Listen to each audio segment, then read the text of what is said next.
Hi lovelies, అందరు ఎలా ఉన్నారు? రీసెంట్గా చికెన్ పికిల్ ట్రై చేసిన, మంచిగా వచ్చింది టేస్ట్. సో మీతో కూడా షేర్ చేసుకుంటున్నాను.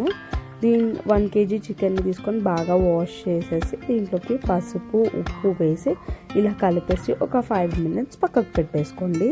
ఆలోపు డీప్ ఫ్రైకి కావాల్సినంత ఆయిల్ని హీట్ చేసేసుకోండి బాండీలో.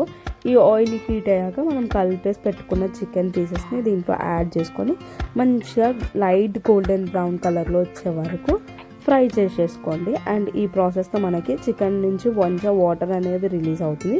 ఆ వాటర్ కూడా మంచిగా ఇనికిపోయే వరకు మీడియం ఫ్లేమ్లోనే పెట్టి కుక్ చేసుకోండి. అండ్ ముక్క కూడా మంచిగా ఉడికేలాగా. అండ్ దీంట్లోకి మెయిన్ ఇంగ్రీడియంట్ మసాలాకు కావాల్సినవి వచ్చి ధనియాలు, చెక్క, లవంగ, మెంతులు, యాలుకలు, జీలకర్ర, ఆవాలు, ఇవన్నిటిని మనం షాలో ఫ్రై చేసుకోవాలి. అస్సలు ఆయిల్ యూజ్ చేయకుండా ఫ్రై చేసేసుకోవాలి. అండ్ మీడియం టు లో ఫ్లేమ్లోనే ఫ్రై చేయండి. హై ఫ్లేమ్లో పెట్టుకుంటే మసాలా అయితే తొందరగా మాడిపోతాయి. ఒక్కొక్క ఇంగ్రీడియంట్ వేసేసుకొని ఇలా ఫ్రై చేసేసుకోండి. ఇవన్నీ మనకి లైట్ గోల్డెన్ బ్రౌన్లోకి టర్న్ అవుతుంది అండ్ ఒక మంచి అరోమా స్మెల్ వస్తుంది. సో అప్పటి వరకు ఫ్రై చేసేసుకొని పక్కకు పెట్టేసుకోండి. మసాలా కొంచెం చల్లారే వరకు. ఆలోపు చికెన్ వచ్చేసి మనకి ఇక్కడ వాటర్ అయితే రిలీజ్ అవుతుంది కదా, ఈ వాటర్ అనేది మంచిగా మనకి ఇనికిపోయి ఓన్లీ ఆయిల్ అనేది మనకి తేలుతుంది. సో అప్పటి వరకు మంచిగా ఫ్రై చేసుకోండి. అండ్ ఆ మసాలా చల్లారాక ఇలా ఫైన్ పౌడర్ లాగా పట్టి పక్కకు పెట్టుకోండి. అండ్ మీకు చెప్పా కదా, వాటర్ మొత్తం పోయాక ఇలా ఆయిలే ఉంటుంది. ఈ ఆయిల్లోనే మనం మంచిగా బ్రౌన్ కలర్, ఇలా లైట్ గోల్డెన్ బ్రౌన్ కలర్ వచ్చే వరకు పీసెస్ని ఫ్రై చేసుకోవాలి.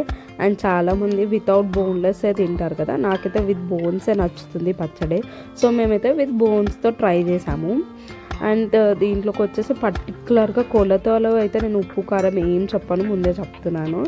నాకు తెలిసినట్టు అందాజాగా వేసేసుకున్నాను. అండ్ పీస్ కూడా మనకి పైన క్రంచిగా లోపల సాఫ్ట్గా వచ్చే వరకు అది పక్కకు పెట్టేసుకున్నాక అదే బాండీలో అదే ఆయిల్లో 3 spoons జింజర్ గార్లిక్ పేస్ట్ వేసుకొని ఇది పచ్చి వాసన పోయే వరకు మంచిగా మీడియం ఫ్లేమ్లో పెట్టుకొని ఈ అల్లం వెల్లుల్లి పేస్ట్ని కూడా ఫ్రై చేసుకోండి. ఇలా మంచిగా గోల్డెన్ బ్రౌన్ కలర్లోకి టర్న్ అవుతుంది ఆ పేస్ట్ అనేది.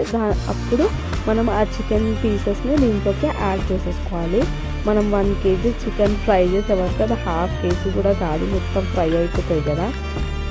సో కొంచెమే అవుతుంది పచ్చడి. అండ్ దాంట్లోకి వేసి మంచిగా ముక్కలకి ఆ పేస్ట్ పట్టేలాగా కలిపేసుకోండి. దాని తర్వాత దీంట్లోకి నేను వచ్చేసి 2.5 spoons సాల్ట్ వేసుకున్నాను.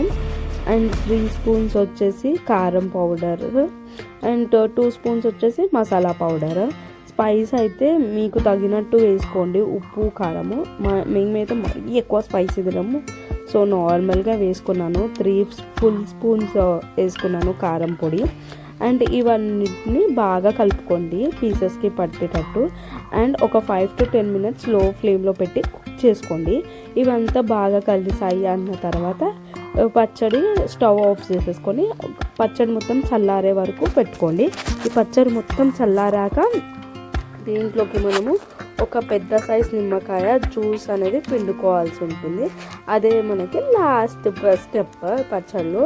మీకు కనుక నా చికెన్ పచ్చడి ప్రాసెస్ అండ్ నా చికెన్ పచ్చడి నచ్చినట్టయితే ప్లీజ్ లైక్ చేయండి, షేర్ చేయండి అండ్ కామెంట్ చేయండి. Thank you for watching.